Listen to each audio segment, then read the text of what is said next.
All right. Well, good afternoon, everyone. Welcome. Thanks for joining us today as we gather to learn more about the CEO program. My name is Kevin Kettleson. I'm a community development specialist with the Upper Minnesota Valley Regional Development Commission in Appleton. We serve the 5 counties in western Minnesota.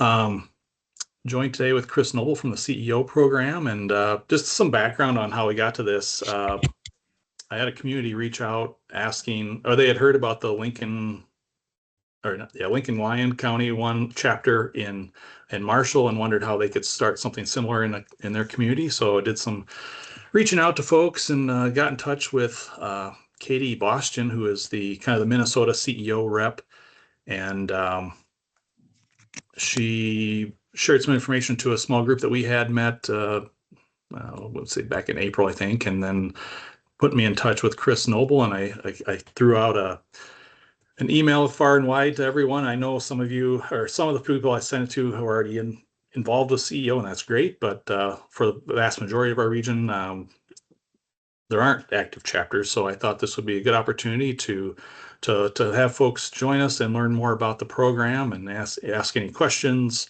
So yeah, just happy to have Kris Noble here with the CEO program, and I think we're also going to have Katie Bierhansel with the Montevideo School. She's involved. She's a board member on the Minnesota River Valley CEO chapter. Just kind of share some advice or any lessons learned as they recently started their chapter, and so maybe some of their success stories as well. So with that, I'll turn things over to Kris, and we'll get started. Thank you, Kevin. Thank you for organizing all this. I am with Midland Institute for Entrepreneurship, and we work with communities to implement and sustain CEO. I love coming to Minnesota. I'm actually in Albert Lea right now. I'm born and raised Minnesotan, born in Wells, and I grew up in Waseca. I graduated from Gustavus, which, unless you're from Minnesota, most people have no idea what that is. So my journey has taken me around the country, and I live in Sterling, Illinois now. For 35 years, I've done community engagement, a lot of work with Search Institute out of Minneapolis and the 40 developmental assets and youth wellness. And then about 12 years ago, I fell into the chamber world. I was the executive director of our local chamber of commerce. Sterling is about 15,000 people. We sit between the Quad Cities and Chicago. And our chamber was really focused on talent retention and workforce, because we were losing population. People are leaving Illinois in droves. And everybody thought moving to Chicago or Madison or St. Louis. So we got involved with our local CEO program called Whiteside Area Career Center. We were the 5th program that started, and I'll talk a little bit about that. And from an economic development and chamber standpoint, from a business community standpoint, it's the best thing we did at the chamber. We are 13 years in now, and we have data that shows young people are staying local. They are deciding to make our community their home. So I'm going to kind of walk through a PowerPoint. It's very basic, and then open it up to any discussion or questions, but just kind of share kind of where the model comes from. And you can all see my screen, yes? Yep. Looks good. So CEO, I'm going to skip that. So this is our history as of this fall. We will have 82 programs in 10 states in 377 high schools. It started with an idea when a high school film student at Effingham met a key community leader from the banking industry. The bank was known as Midland States Bank. They have a big footprint in the Midwest. And they really realized that entrepreneurship and career pathways was being done in the high schools, but the business community wasn't really involved. And so Jack Schultz kind of helped spearhead.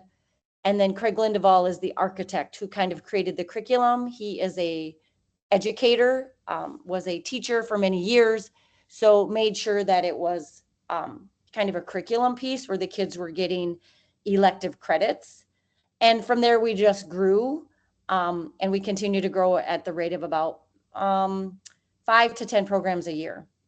In Minnesota, you are currently our 2nd fastest growing state, with those on the screen. And then in fall of 26, so just August, Mankato will be launching, Greater Mankato area, which will include students from Mankato East, Mankato West, and the 2 private schools there. And then Freeborn County, which is Albert Lee, is launching as well, and that's going to be Albert Lee Public Schools and Glenville. And then for fall of 27, we're looking at Waseca, which includes Janesville, New Richland, and Waterville, and continue to have interest in lots of parts of Minnesota. And I'm very passionate about that. And so I'm really excited about our growth along the I-90 corridor and in central Minnesota, western Minnesota. So CEO to me is, if you leave with any takeaways, it's these 4 basic concepts that every student experiences entrepreneurship in real time. So we really partner with Junior Achievement, FFA, FBLA, DECA, all of those programs, which are just that, they're programs or clubs at school. But CEO is one that we know of where the students actually create 2 businesses. The essential skills, if you are working with employers, those core competencies, the business world calls them soft skills. The schools call them the 21st century learning skills. We know their core competencies in those employability skills. The career pathways piece is probably one of my biggest whys. Young people today do not know all of the careers out there. And the education system has moved to creating these pathways, healthcare, manufacturing, ag. But if young people don't know what careers are local, they're going to think they need to leave to find those jobs. So in this model, the students will actually visit up to 40 businesses in their community, and then they visit with 40 guest speakers. This class never takes place in a classroom. They are out of class for the hour and a half, and then they return to school to finish their day. And then talent retention, young people through some of our post data information say they now would consider returning or staying home to work. So Craig Lindeval, like I said, is the architect. And I guess the other word I would use for CEO is ownership and accountability. We allow young people to step up and experience this, and in return, they become accountable and intentional. What does it do? It really immerses young people in your business community or your region. It instills that anybody can be an entrepreneur with the right guidance and plan in place. And then it really inspires them to think. And when I talk about future business and thought leaders, we're now seeing data where they get involved in boards of directors. They start to volunteer. They run for city council because they start to understand the sense of community that this program helps guide them through. A lot of young kids are seen as lazy or they don't get things done, and CEO is opposite of that. They teach us how to overcome how people view our generation. But you learn all those soft skills that even if you aren't starting your own business, it's necessary. A lot of that stuff isn't taught in school. If you want a job, you want to interview well, you need to do it. I think it's a good thing to experience just because it's so different than what a lot of people have to do for normal school. And I think it really sets you up to understand what sort of things are options, at least. Really getting up early and dressing up, those are some of the biggest things that a lot of the students are worried about. But really, that's a small sacrifice for all the things that you're going to learn in CEO. You get a whole new perspective on how to hold yourself, how to introduce yourself to others, how to present yourself really, and really how to look at life. It changed my life. I started as a D and an F student, and it's because it showed me that life is not all about the grades. It's about the passion. It's about the enthusiasm with what you want to do. I'd not even call it like a business class. I'd say it's more of like learning how to be a good leader. And one of like the things that I've been taught so much by so many people, like you'll learn more from your failures than you will from when you succeed. I've gotten more out of CEO than I've gotten out of any, economics class or any other class that I've taken in high school, just because it's so real. It exposes you to so much that you don't get exposed to in other high school classes. Through CEO, I really found what I wanted to do for the rest of my life. Being a senior in high school, everyone kind of expects you to have things figured out, where you want to go, what you want to do. And that's stressful at this time in your life to know what you want to do for the rest of your life. I don't think I'd be able to, converse or be so friendly, open with adults, business owners, people that I tend to look up to without CEO. It's really brought me out of my shell. My time in CEO was really eye-opening. It really showed me how much I didn't know. Going in, I thought I knew a whole lot. That really made me want to try a lot harder in my schooling and for my future.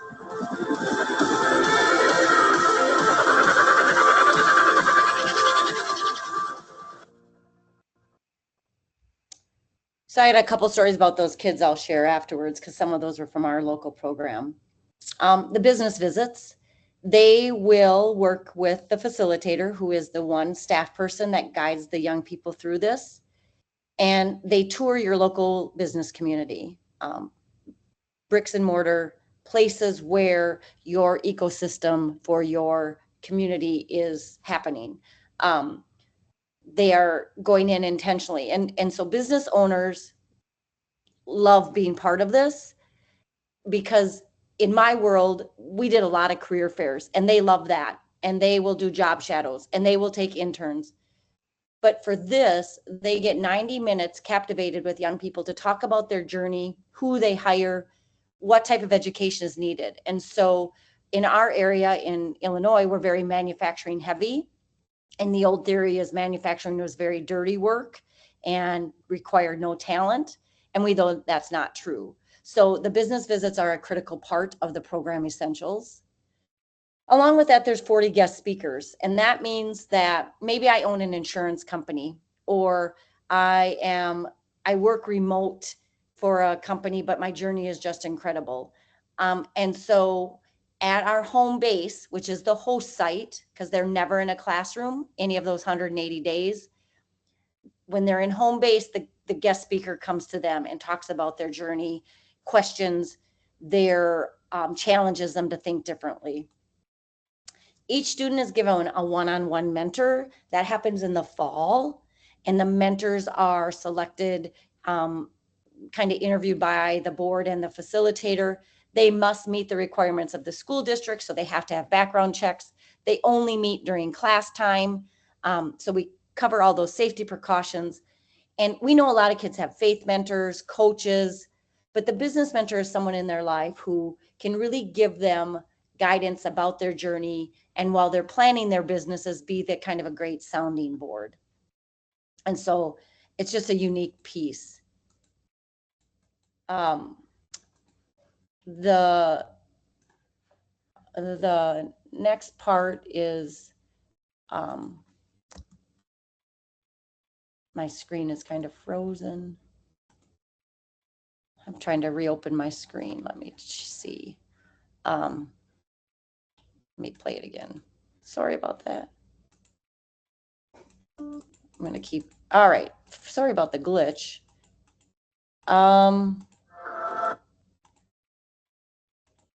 Team building, because often kids are coming from different school districts. The model is set up that one larger school can have a program, but in rural America, it's anywhere between 3 and 6 school districts that get engaged and support the program. And then we kind of give guidance on the parameters of that.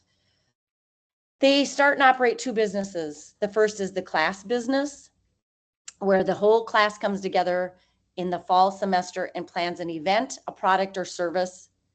It's not a fundraiser. We don't use the F word. They have to have a profit and loss statement.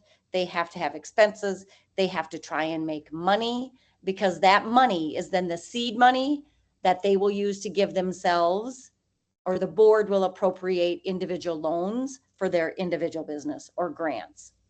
So my son was in the class in 2021, Elliot, and coming out of COVID, they knew they couldn't do an event. So they created a macaroni and cheese company. In your mind, if you have children or you know children, Imagine 18 juniors and seniors trying to figure out how to sell 800 trays of macaroni and cheese. It was a debacle a bit, and they figured it out, and then they net, I think, about $6,000. And so that net then helps them with startup cash for their individual business, because of we never want to tell a student, well, you must have cash on hand or have an investor already to start your individual business. We know some students come into the program they don't have those resources. So the model is set up that a student will have an individual business and they will have some funds to do some startup, to purchase materials or supplies. In creating that individual business, they must come up with a business day. They must develop a 30-second pitch. There's a pitch competition. They meet with your local banking or business or finance community who reads their business plan and gives them feedback.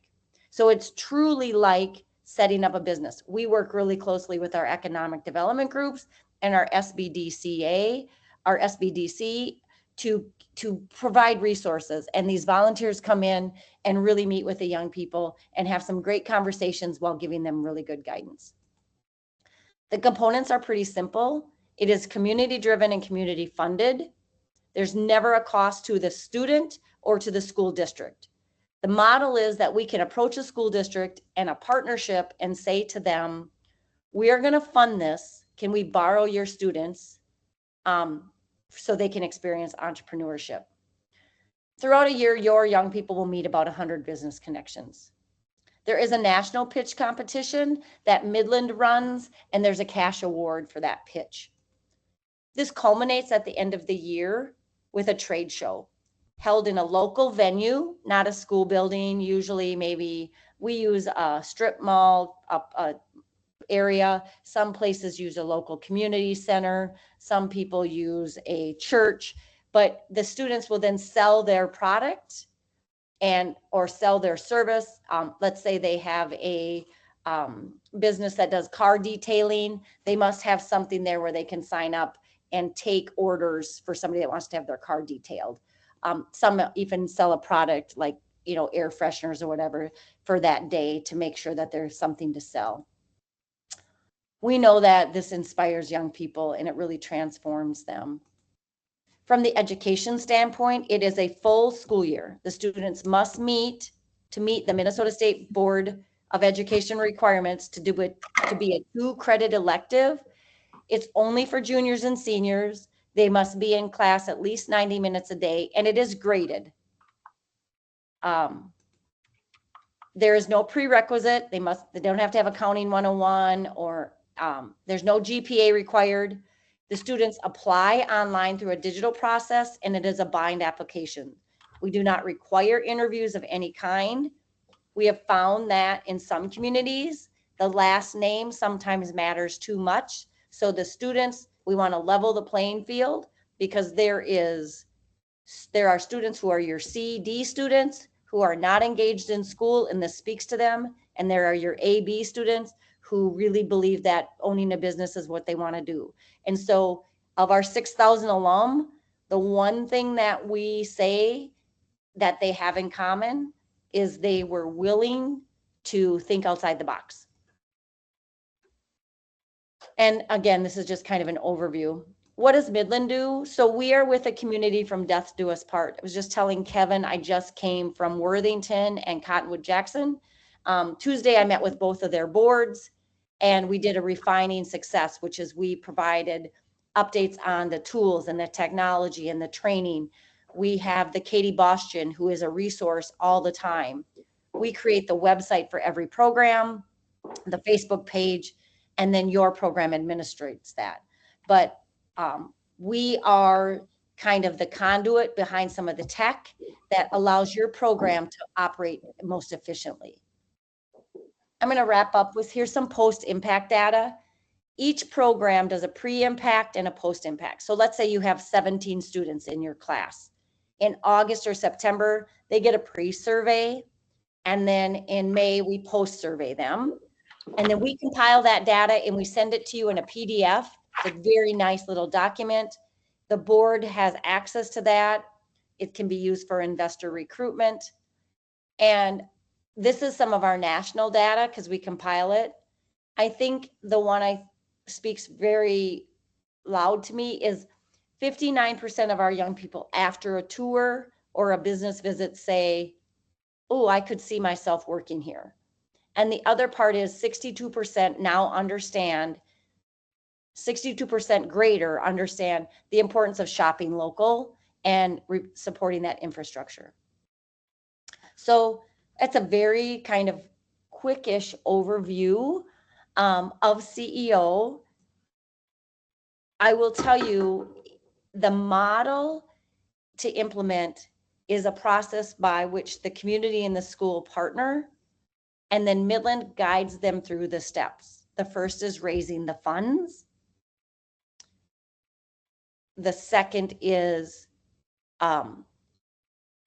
once you have your funds secured, is who is the potential facilitator, recruiting students, and then implementing the program to be ready for the fall of when students are in the seats. So our process is very spelled out and intentional, and we have a staff person that works with your team, whoever that team may be, on step by step. The joy that you guys have in your area is you have active CEO programs. So you have people that already know about the program. So for example, if you have a regional bank that invests in Laverne, to get them to invest in a new program is easier to do, as opposed to when we're launching in the first state and it's all brand new. So there's a lot of positives with kind of where you guys are located, and that CEO has been around. The Laverne program is Katie Boston's program. They are entering their 10th year. That's Southwest Minnesota CEO. And then Mower County in Austin is entering their 11th year. So we have some longevity in Minnesota. So with that, I'll open it up to any questions, any thoughts, comments, something I didn't clarify.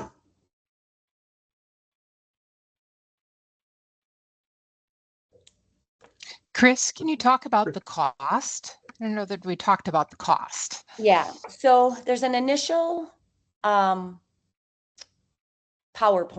or I mean, there's an initial chapter fee, curriculum buy, and that's $45,000. However, in Minnesota, and Kevin, you can correct me, in Minnesota, there is a foundation through the LIFT, if I'm not. Yeah, the LIFT program through the Ariane Ferris with the Southwest West Central Service Cooperative. They have the LIFT program, which funds small projects like this. She was unable to be here. She's on vacation this week, but she did share that they do have some funding to help prospective chapters kind of get started with that initial startup cost. So yeah. So for some, that's a big bite of the apple and it's just, if you think of anything where you pay a chapter fee or a curriculum, you're purchasing the model from us, because it's trademarked, just like if you were to be a Culver's franchise. So that's $45,000, a one-time fee. And then the operations budget is very small or simple in that your operations budget is your cost to hire a part-time facilitator. It's a part-time job, 20 to 25 hours a week. Those funds are raised through an investor model, which is very unique, but it works in that, especially in rural America. We approach a business, an individual, or an organization, and they are asked to commit $1,000 for a 3-year period. And you need between 35 and 40 of them to launch a program. And so your DeKalb Seed company, they're going to commit $1,000 for 3 years. Your local bank, Keene Bank it's who comes to mind. They are going to commit $1,000 for 3 years. Your local car dealer, $1,000 for 3 years. Now, in some smaller communities, you may have businesses that say, can I do $500 for 3 years? Yes, you can. You just need more of those investors. Your goal is that $35,000 to $40,000, because your operations budget is the facilitator salary, and you determine that. Your local community determines. We can share salary comps. We can share what our facilitators in your region make. the caveat and the problem with that is some facilitators are in their first year and some are in their 7th year, right? We can share our national, but we have a program in Naples, Florida, which is one of the wealthiest communities, you know, and then we have a program we're launching in South Dakota. So it's really hard. When we talk about salaries, we really look to economic and development and schools to say, what does a part-time position of this caliber? So that's part of the budget. There's a supply expense ongoing. There's an annual fee of $5,000 to Midland for our week, because we continue to work with programs and our staff and our tech. So you get these investors and you get them to pledge, and they can pay up front 3 years, or they can be invoiced every year. And then your board of directors is working to continue to retain those investors and continue to get new investors. And I will tell you, because I live this world, once they are in the program, our program, and I was really, it's something to be really proud of. Our WAC CEO program had a 96% investor retention rate, because they see the ROI. So I know investor fatigue happens, and I know in small communities they get asked for a lot, but the way this model works, they're getting these young people and they're really seeing the product, young juniors and seniors, high school students, young professionals. And then you begin to see them staying in the area, working for your local companies, or starting their own businesses. And so, and we have all of this information. We have template, like it's all created. You just have to carry it out. So the chapter fee, the investor operations model, we, again, never go to a school board for money. Some communities have written small grants, like United Way funds several CEO programs, but as an investor. Because here's what we found, grants go away. So if you write a $15,000 grant for 3 years, and then you run out of money in your school district, more importantly, the students suffer because you can't sustain the program. And so investor sustainability is probably one of the most important markers. And then in small communities, how do you get these investors? And we really talk about very unique ways. Municipalities invest, faith communities invest, individuals. And so we know that there are different resources out there. So that's the financial piece. The other part is your board of directors runs the show. You partner with the school district to hire the facilitator to meet the requirements of the school district. And in Minnesota, the whatever those requirements are. Some programs form their own 501c3 organization. 59 Corridor is their own 501c3. Others have a fiscal sponsor, and one of those is the service or the foundation that acts as a fiscal sponsor, so the contributions can be tax deductible. And we guide you through that process. Do you want to work with a fiscal sponsor, or do you want to form your own 501c3? So it's really this partnership to make sure that you are attached to a 501c3 not-for-profit organization, so the investor contribution can be tax deductible. And each community decides that. Midland does not tell you which way to do it. A lot more established programs are starting to create their own 501c3 as they figure out what they're doing. But that's really up to your discussion amongst your key stakeholders. It looks like we have a question. Kris Shellstad has her hand up. So Kris, you want to go off mute and ask your question? Yeah, I think you answered all the questions I had and then some. That was a great wrap up. I too was interested in the funding, but also the facilitator, the part-time position. You know, what type of background have you seen? I think that's going to be, at least in our area, I would think that would be kind of the one of the hard things to do is find the right person for that part-time position. And then we have a good connection to the CEO program down in Luverne because Craig Oftedal is from Madison. Yeah, and he's come up here and visited a couple of years ago. We talked about this, implementing it here, and we just didn't have the bandwidth. So I'm really, really, really happy to see this happening now because Craig's a Craig Oftedal, like I said, is just a giant proponent of this, and he would love to see it come to his hometown. So that's great.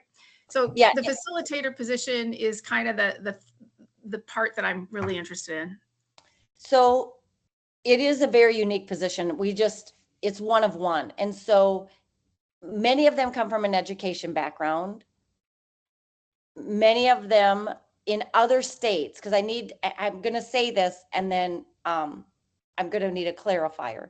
And I think in the state of Minnesota, you must be a licensed educator to be in front of students. In Illinois, I can get my CTE credential without a teaching license because I have 2,000 hours of business experience. So Minnesota is one where they still must be a licensed educator, or the teacher of record must be a licensed educator, and then they work out how that person, maybe they're working to get their teaching degree. But in many of our communities, they're retired educators, so they still have their teaching license. In other states like Illinois, Ohio, Indiana, you can be CTE certified through a special license. And so in our other states, a third of our facilitators are business owners. So one of our we have 2 classes. She owns a shoe company. She owns a downtown, sells shoes and running equipment. But Illinois is very different. They're much more, they have a wider, I guess, definition of who can be an educator. And in some states like Alabama, and it's neither good or bad. In Alabama, you just have to have a 4-year degree in anything and you can be a teacher. So for Minnesota, I think it's a little more stringent. And the challenge of that is in an educator's world, this is very different because you're facilitating. There's not a textbook. The curriculum is laid out, but it's all experiential. It is financial literacy, it is communication, it is marketing, it is entrepreneurship. When a school codes the program, each school can code it how they want to. Some code it as a CTE elective, some code it as a general business elective, some code it and add a brand new entrepreneur elective. And so those 2 credits, the school district decides how it's going to be coded. Midland doesn't dictate that because each school district and each state does it differently. Like in Illinois, we are really big into entrepreneurship. So we have an entrepreneurship elective, and that's how CEO gets coded. If your community moves forward, we have a facilitator job description that we share. And that's the base that you use to hire your facilitator. And then you can tweak it to meet the requirements you need. But the 20 hours a week to 25 comes in. They're in class an hour and a half with the students. So do that Monday through Friday, an hour and a half. And then they're communicating with the board about setting up class business visits. That's a lot of emails. They're working with guest speakers. They're working with the mentors. The board helps with the mentor piece, but the facilitator's really communicating with the mentor, like who are they matched with? When is the mentor meeting? So the timeline, and we share that all, like what is their job description? And actually Craig developed a really good checklist that he has shared with Midland. Like this is what the board expects the facilitator to do weekly, monthly. There's a board report that has to come in so the board knows what the facilitator's been doing. But that's kind of the overall job description. And it is a unique position to fill. I will grant that because it's very different than, and we have educators that come from a long teaching background, and it's really hard for them to watch students, to allow them to fail, because there's a lot of failing happening in CEO and then they figure it out. Yeah, I think when I spoke with Katie, she's mentioned that it might be a perfect job for a stay-at-home parent looking to get back into the workforce, where they can kind of, it's earlier morning hours and gives them a little bit of flexibility to still be at home too. So yeah. We found a lot of teachers that left during COVID. And the programs we've launched since 2022 are educators that came back after COVID because they don't want to go back in the classroom, but they still want to be in, they want to connect with students. So yeah, that's a good point, Kevin. I want to maybe take this time to introduce Katie Bierhansel. I'm glad she's able to join us today. I think she actually had a CEO meeting, board meeting before hopping on the call.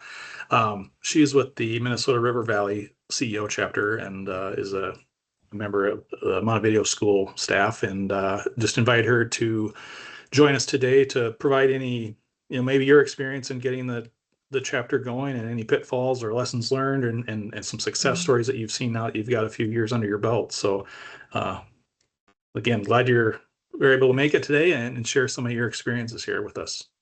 Thanks, Kevin. And yeah, thanks for letting me jump on. We did just wrap up our CEO board meeting for the month right before I jumped on here, so I was a little late joining. I would say we actually started the whole process in 2021. That's when our board came on. And this coming school year will be our 3rd year of having a class. So it took a little bit longer to get in and figure out what we were doing. But the key was getting the right people on the board. So we have quite a few of our original members still part of our board today. And we talk about that and bringing new blood on, but we have the right passionate people on there that still want to continue, especially getting a few more years under our belt with this. So getting the people that are excited, will be happy to talk to the rest of your community about the program is going to be key. Because you've seen the highlights of it. That's exactly what we saw too. It becomes really easy to talk about because of the highlights, what the students are doing. And you're going to need your whole board to do that. So I am on the Minnesota River Valley CEO with Montevideo, Yellow Medicine East, and Lakeview schools. And I get to be our school representative for Montevideo. I'm the career coordinator at the high school. So I'm in a unique position there anyway, but I deal with community partnerships. So it's been a fun fit. And then we have the superintendent from YME and then the high school principal from Lakeview would be our school representatives on our board. So that looks a little different on every board that we've seen out there. And then your community members, of course. And I could go into detail if anybody has specific questions on that. But some of the things that we've run into would be the facilitator was probably our bigger concern. Kris talked about investors, and I wouldn't say it was easy, but it was easy for me because as school contacts, our board said, you know what, we're not going to have our school representatives go out and ask. Our investor care committee will take care of that, and they did a great job. So initially, there wasn't a lot of issues getting those first investors, and we are just coming up on our 3-year renewal for a lot of them. Not seeing a lot of problems of any continuing on. So the facilitator was a big question mark for us too. And honestly, our first hire, it failed. We had a hire, and in August before school year started, they backed away. So we actually were not able to run our program that first year. And so it just inspired us to ask some different questions. We knew what kind of commitment we needed and to really dig into that person. So it is really unique. And we had backgrounds, like Kris had said, educators. We had someone with a marketing background, kind of that business, had their own business and would add this as a supplemental. We went with our facilitator who's actually a teacher at YME. So we split his time, and then the school district bills our CEO program for his hours in CEO.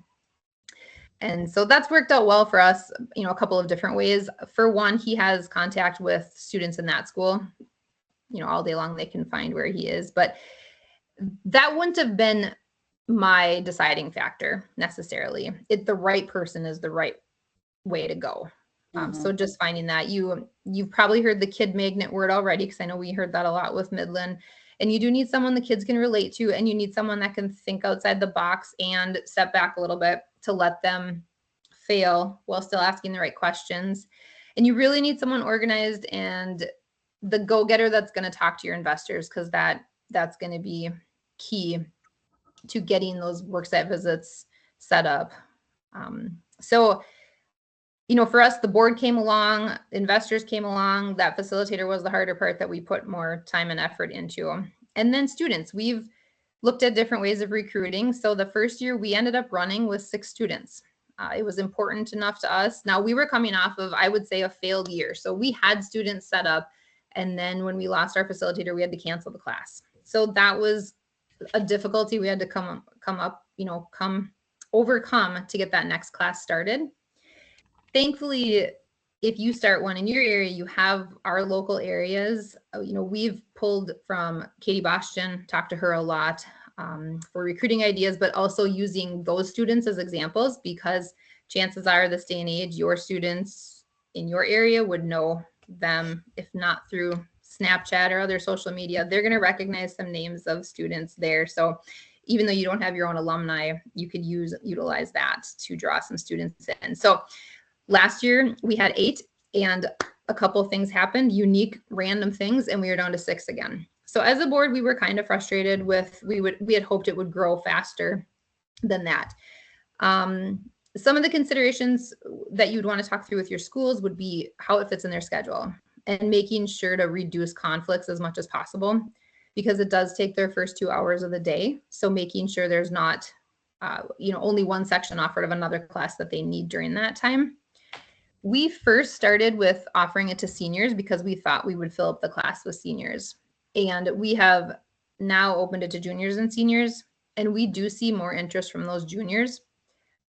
Partly for us that we've talked about with our 3 schools is that there's a lot going on their senior year, and a lot of them don't want to feel like they're missing out on their day. So I would recommend offering to juniors and seniors if that's something that you would be open to. And so this year, I'm really happy to say that we jumped up, turned away 5 applicants, and have 17 starting with us this year. So yeah, thank you. This is where we want to be as a board, so we're very excited going into it. And every year it's been a different makeup of students. So you go into the year saying, all right, let's see what these students can do with this too. Some of the things that our facilitator will run into with that many students will be where can they meet? Because some of the boardrooms held 6 to 8 people really well. And some of those locations now will need to find some bigger spaces, because again, reiterating to your students that they're never meeting in the classroom is a big selling point for them. We purchased the original curriculum, that original price, using the LIFT grant. So that was fantastic to get in for. The $5,000 I'm not going to say it comes easy, but that's an easy thing to put in your budget, because even for me, just the application process is very easy on our end. Students apply online. It comes across blind. You don't have to do much besides pick this person on the board can see names, this person doesn't see names. And then they do all of their things on that. Communication is sent out constantly when you're recruiting students. The system will send reminders to them if they've started an application. So once you get students into that linked area, like all that communication is happening. So there's a lot of background stuff that happens just on the technology side that we think is huge positive. Katie, yes, that's really good feedback. And I think you said something without even knowing how you said it, but is the key thing. Your board is the critical, you're an active and engaged board. This is not a policy and procedure board. It is not an advisory board. And so from day one, and you guys, I just was with Katie yesterday because we did some refinings, and Minnesota is understand, like you guys do a really good job of understanding you have to show up and be there. And the lift for the school is not to ask for investors, because we don't want people to think it's a school program. So you guys, and you have a good board number for those of you on the call. Best practice is 9 to 11, with 2 or 3 being from your school, and then 7 to 9 being from your business community. And that makes that partnership. And then we set up a thing of the committees you can choose. Like, is there an investor care committee, student selection? And so your board then does work by committee, and we try and make it that it's easy and efficient. Cause like your school folks are very, very busy. And so how do we make it that the model works, that they don't have to go and do a lot of stuff for student recruitment when it gets to the tech piece? And the same thing for the board. We have a lot of tools and resources, but when we start with a program, and Katie, I don't know if you remember, like when you even started the steering committee, you have to be willing. It's not just a monthly board meeting. You are asked to come to the class business. You're expected to be at the trade show. And I don't know if your post data shows this, Katie, but the students will mention that the board support is one of the key factors of how the program was successful in their eyes. Think about that for a minute. Yep. A bunch of juniors and seniors saying, these adults showed up and made my experience better. And that's why we know it works in the model. And so it's not just a governance board.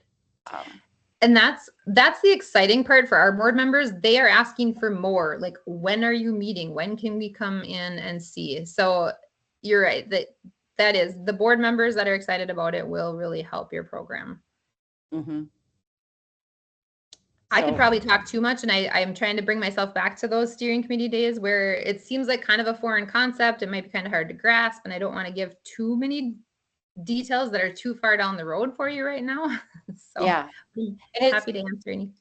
I had shared, and I don't know if you're on, it's very intentional. Like your first thing is you decide your region, what schools will participate, and there are parameters. And I will share distance for students to travel is the first one, and class size. Because if you have 3 very, very small school districts that don't have enough students to pull from, it's hard to make a program work. And our recommendation is no student have to drive more than 35 minutes a day. Again, because if you meet virtually, it's only maybe because of weather or a one-off, but the students are traveling your region.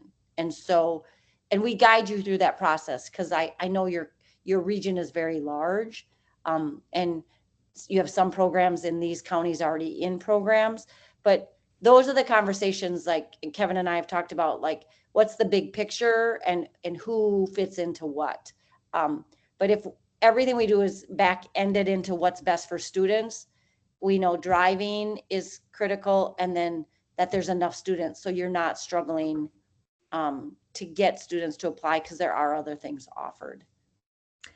And I should say too, the Midland resources, it's a very well scripted timeline for the board. You should be focusing on this month when you're getting that initial startup, so you know exactly where you're supposed to be. That was really helpful. Yeah. And I think you guys have had Katie, and Katie's kind of started our whole regional. Now we have 8 regionals around the country. But because of Katie's involvement and Craig being a huge champion, Katie kind of created this position, as she's also the facilitator. And then my role is to support those boards. So like Katie, I'll be reaching out to your program in your 3rd or 4th year, like how do we regroup and do a refining success? And those are some of those additional supports. Because again, as a volunteer board of our 82 programs, unless we have a couple retired folks that have more time on their hands, but you're all already busy. But, I'll end with this, and any questions, but busy people, get shit done. But the more people that are on the board to get engaged and do the work, it can make it really efficient. And we have some really great models of programs that understand that. So, but the board is key. And then as you get to that facilitator higher point, like Katie said, just really knowing what those qualifications are and what you're looking for. So, Katie, can you share a little bit where your group of students has been meeting? Have you been rotating between your 3 schools or a central location, or how has that worked? Nope. Our facilitator tries to be equal between the 3 towns. Now, understanding, Monty does have maybe a little bit more businesses than Cottonwood does, but he does a good job of rotating them through the areas. Also, depending on where the students are coming from, sometimes wintertime, if more are centered around Monty and Granite, he'll look at that for driving distance, but we will hit that 35-minute max for some of them if they live outside of, on the other side of Montevideo. So they rotate between Cottonwood, Granite Falls, and Montevideo. What we have him do is he looks at our investor list first, and that's who is contacted first, or for sure, to make sure that they've been contacted to have the opportunity to allow them in for a tour, or if they're a small business and can't support the group, then to come in and be a speaker at one of the other locations. So that was one of the things I think we were always trying to understand as a board when you initially heard the concept is you're meeting at the business. So Kibble has a great conference room that they open up. And initially the students will go there and they'll tour at Kibble, and some of Kibble employees will come in and speak about different things about their business. But then some of the times they're meeting at Kibble because that's their meeting location and it's a space that they'll let them be in. But they'll be talking about their class business or some of their other curriculum. And so then those businesses allow other businesses to come in and be speakers too. So I said that's how we accommodate some of those small businesses that we can't fit all of the students into them. So rotation is key, but again, making sure all of your investors are contacted is hugely important because it makes it, it would be very awkward to ask them to re-up their initial donation if they hadn't heard from you throughout the whole year or 3 years. So it's kind of twofold. So it's not a pay to play, but investors do get right of first to do a business visit or be a guest speaker. So we have a state farm agent. He doesn't need to do a tour. He's a guest speaker. The second piece, Dawn, is that what we call home base. So on Monday, maybe they're going to tour the car dealership. On Tuesday, they need to be at home base because they're not meeting in a classroom. The board helps them find a meeting space to use maybe for a month, maybe for 2 months. And so there's maybe 4 or 5 home bases a year. And in smaller communities, that might be hard to find a boardroom. Sometimes the library is an option. Sometimes faith communities have community rooms. But if your Chamber Economic Development has a list of businesses that have meeting spaces, that you don't have to pay rent. We never pay rent on that or charge a room fee. So their home base is Tuesday, or maybe they're processing what they did on their business visit. Wednesday, they're visiting Rocco's Pizza. Thursday, you got to talk about business plan. So 2 bankers are going to come into home base. And then Friday's mentor day, so they're meeting at home base again. So we use the term home base, never the room classroom, because they are never in class till they go back for their 3rd period. And then some programs use home base and they switch it monthly. Some just use each semester. That's really up to the program. And some of that, like Katie said, depends on size. You know, our program takes 20 kids per class. So we have to find conference rooms or meeting spaces that will hold 20 students. So we use about 4 or 5 different home bases a year. And what time did your class start, Katie? Start and end to allow that travel time? Yeah, we do 7:30 to 9, even with the travel time. But we tell students too, you know what, they sometimes will get a benefit. So, you know, YME students, if they're meeting in Granite, they don't have to be to school till a certain time. So they might actually have a little bit of wiggle room on that side. So and do you find when we say that it's a bigger problem for the adults than for students? Because many students are used to getting up early anyway. Like when we've launched programs and we've surveyed kids, they're like, if I want to do it bad enough, I'll get there. And in our community, we know kids are getting up and traveling. We don't have a Starbucks and they're driving 20 minutes to get Starbucks and then coming back to school. So I think sometimes it freaks adults out or parents, but we have found that, and if you have multiple schools, you just work, and that's a board decision, right? And the school input is critical about what time will work best. And that time it worked well, Don, because of the next period that our students need to be into. That timing worked for us, including travel time for them. It also helps our mentors because most of them are starting work before 8 or 8:30, but when we're asking them to meet from 7:30 to 9, we're not taking them out of their business during the middle of the day, because some of our mentors are small business owners and it's them at their business. And students initially those first couple of years, and every year we get that, 7:30, I don't know if I can do that. But unasked, our alumni will say, I thought it was going to be a big deal too, but it really wasn't that big of a deal. And so I think Kris is right. Like as a parent or teacher, I'm thinking, oh my gosh, can they get up and do that? But they may think it's going to be a big deal, but it has not continued to be an issue for students. And we don't set up their rides, but we encourage them to carpool together. And we say that in orientation that we just had this summer so they can start planning for that. And for so of our 82 programs, 4 of them meet in the afternoon. Okay. All the others meet in the morning. And I will share 59 Corridor is going to start this year and do afternoons. We aren't so sure how it's going to go. They think it's going to increase student applications because they compete with band first hour. They're going to try it. Their board is very split on the decision.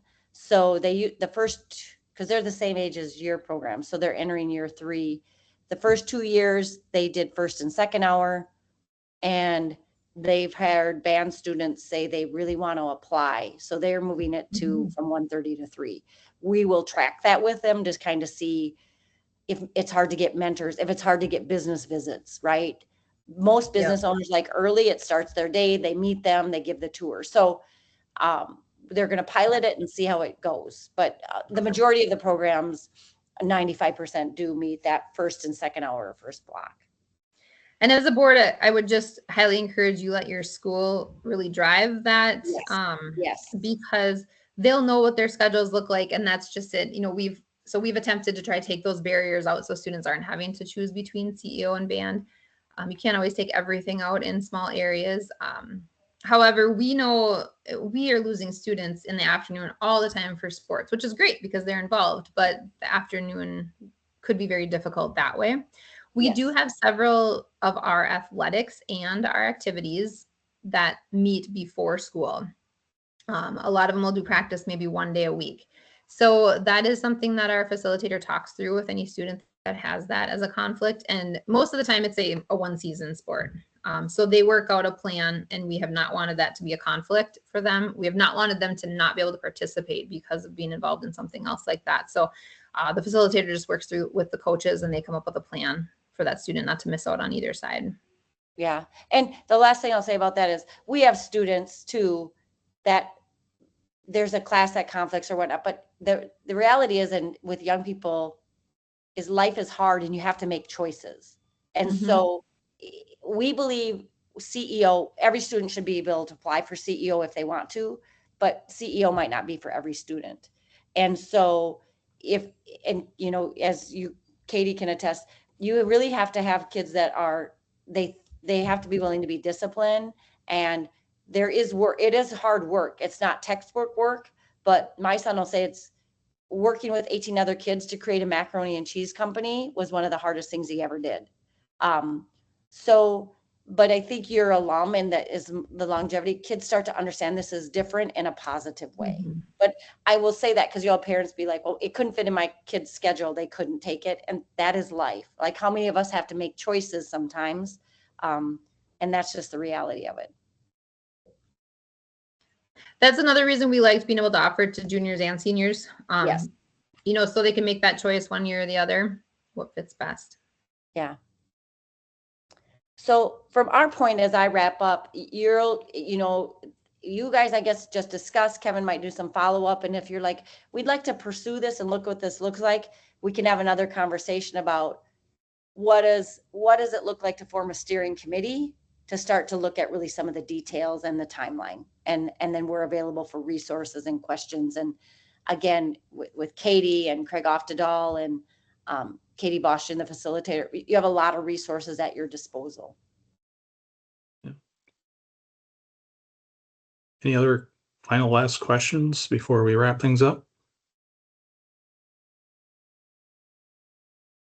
All right. Well, thanks everyone for joining us today. Thank you to Kris and Katie for sharing their experiences. All the information, that was great. I'll probably send the recording and the slides out to this group. And like she said, if you're interested and want to learn more, feel free to reach out to me, or I'll probably include Kris's information as well. You can reach out to her directly if you'd like for follow-up and next steps. So again, appreciate y'all for taking your lunch hour and joining us today. So I hope that you found it beneficial, and wish you all the best the rest of the week and the rest of your summer. So Thanks so much. Thank you.